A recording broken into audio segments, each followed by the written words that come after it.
dari kelompok 2 akan menjelaskan tentang media BK berbasis grafis dengan judul mengatasi pergaulan bebas pada remaja. Yang pertama akan dijelaskan oleh saudara kita Emriza Fadli. Kami persilahkan. Definisi layanan klasikal. Menurut Mastur, menjelaskan bahwa bimbingan merupakan layanan bantuan bagi peserta didik melalui kegiatan secara klasikal yang dijelaskan secara sistematis dalam rangka membantu peserta didik mengembangkan potensinya secara optimal.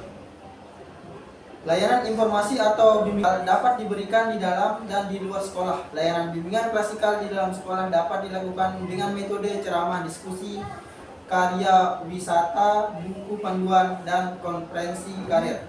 Sedangkan di luar sekolah berorientasi pada pemberian informasi atau materi dengan sasaran masyarakat dan dapat bekerja sama dengan pihak-pihak tertentu.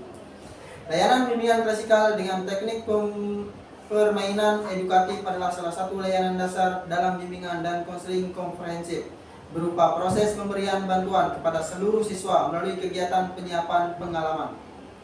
Adapun tujuan bimbingan dan konseling, yaitu tujuan bimbingan konseling pribadi adalah bantuan agar peserta didik mampu memahami potensi diri, menetapkan dan meraih tujuan yang ingin dicapai, memiliki pemahaman dan penerimaan terhadap perubahan diri, mampu mengatasi permasalahan diri, memahami nilai-nilai agama dalam kehidupan, memahami nilai-nilai budaya dalam kehidupan. B. Infografis. Infografis berasal dari kata infographic dalam bahasa Inggris yang merupakan singkatan dari information. Grafis adalah bentuk visualisasi data yang menyampaikan informasi kompleks kepada pembaca agar dapat dipahami dengan lebih mudah dan cepat. Grafik informasi atau lebih dikenal dengan istilah infografis adalah salah satu bidang yang berkembang pesat dalam media massa setelah desainer dapat kombinasikan antara informasi dari ranah berita ke piranti lunak komputer yang mutakhir untuk menjelaskan cerita yang tidak dapat diceritakan oleh teks dan foto. Infografis merupakan visualisasi data, gagasan, informasi atau pengetahuan melalui bagan, grafis, jadwal, dan lainnya agar data, gagasan, informasi atau pengetahuan dapat disajikan lebih dari sekedar teks dan memiliki dampak visual yang. Untuk yang kedua akan dijelaskan oleh saudari kita, yaitu Putri Maharani. Kami persilahkan. Yaitu saya mendeskripsikan bagian umum tentang poster.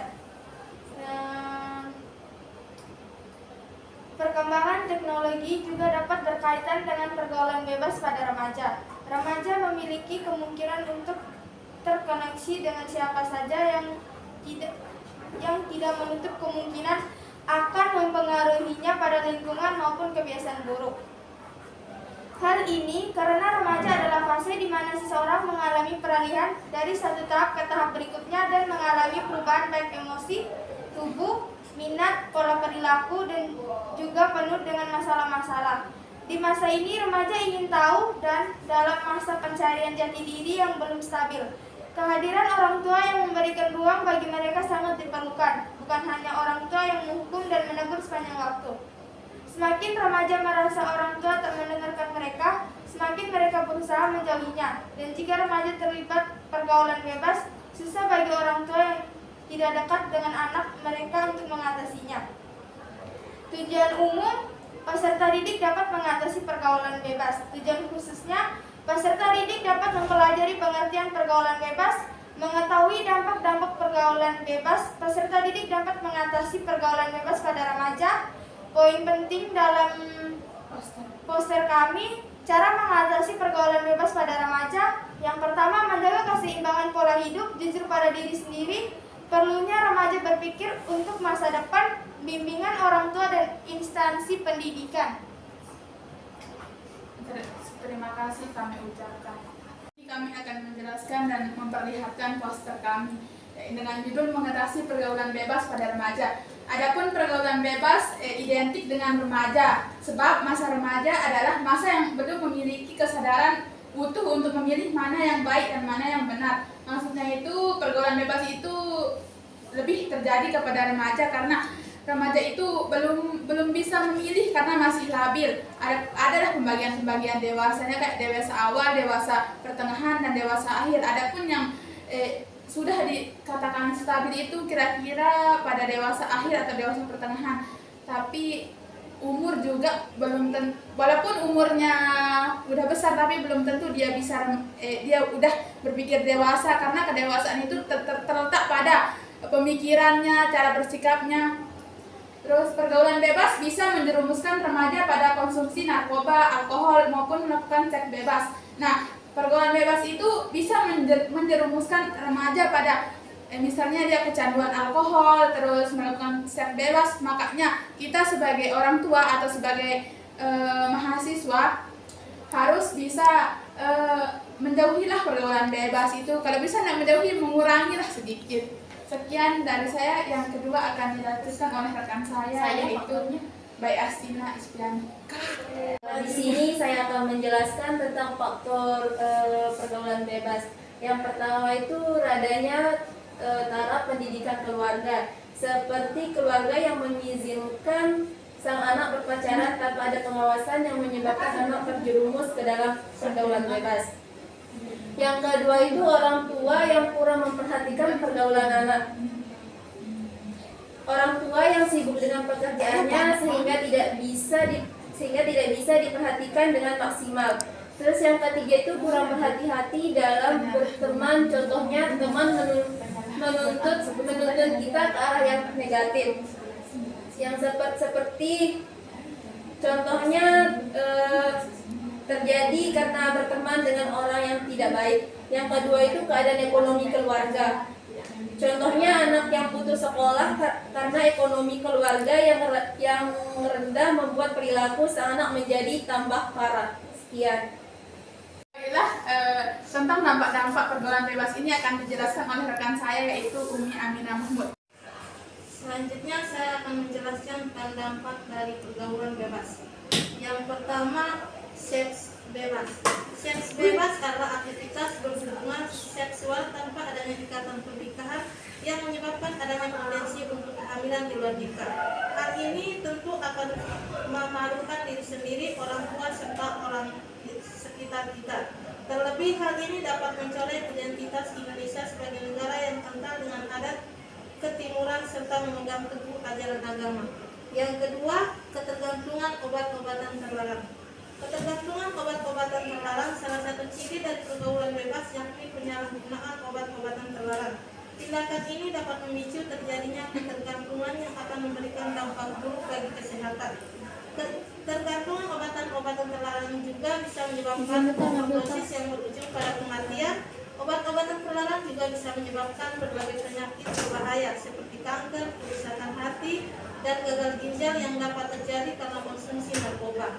Yang ketiga, gangguan kesehatan.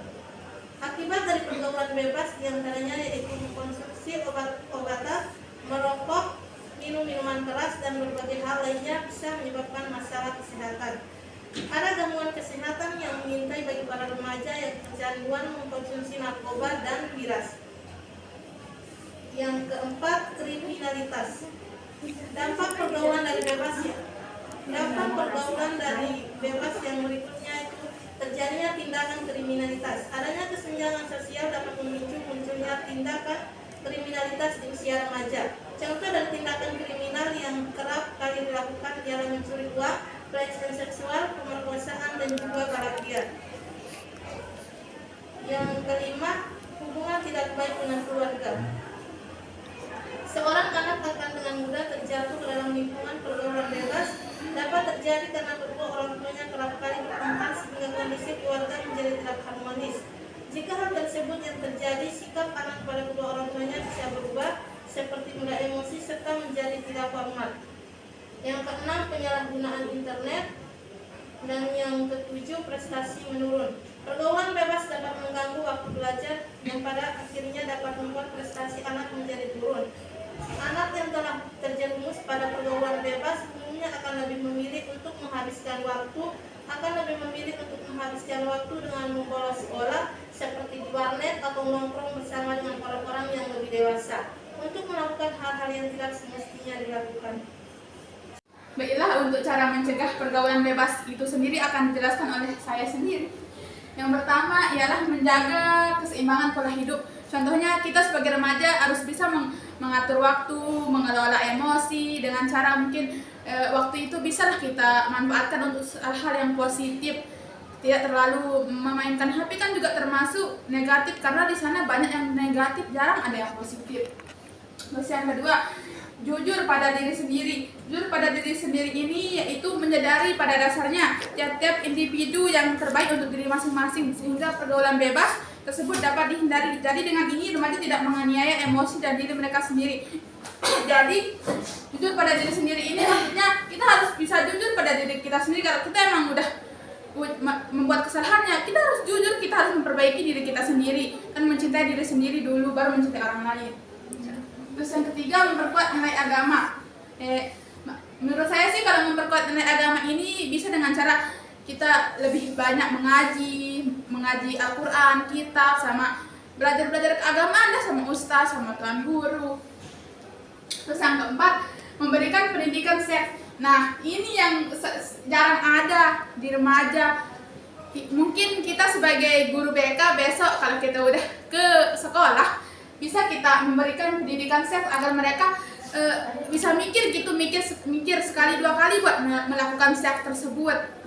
Itulah pentingnya memberikan pendidikan seks agar remaja tahu apa dampaknya bagi masa depan mereka, bagi keluarga mereka. Terus yang kelima, menjaga hubungan orang tua dan anak. Nah, ini poin yang paling penting, menjaga hubungan orang tua dan anak. Seperti kata Kak Rahman, semua yang terjadi sekarang berhubungan ketika kita masih kecil. Cara orang tua mendidik, mungkin orang tua kita jarang gitu berinteraksi sama kita, makanya kita jadi terjerumus ke pergaulan bebas. Nah, jadinya kita harus pintar-pintar menjaga hubungan kita dengan orang tua kita. Misalnya besok kita punya anak, kita harus pandai-pandai merawat dia, nggak usah kasih dia kesepian. Itu yang buat dia terjerumus ke pergaulan bebas. Nah, terus yang terakhir, memilih teman yang baik. Nah, contohnya kita lah sebagai mahasiswa. Kan ketika kita sudah menjadi mahasiswa pasti banyak teman yang gitulah, macam-macam, banyak teman, ada yang nggak baik, ada yang baik, ada yang jahat, ada yang nggak jahat. Jadi kita harus pintar lah memilih. Kita lihat dari seginya, dari segi luarnya. Oh, tapi kan orang di sini kelihatannya baik tapi di dalamnya busuk. Jadi mungkin kita harus lebih mengenali itu. Kalau kita tahu dia nggak baik buat kita, lebih baik kita jauhin aja gitu secara halus. Sekian dari kelompok kami, kurang lebihnya kami mohon maaf.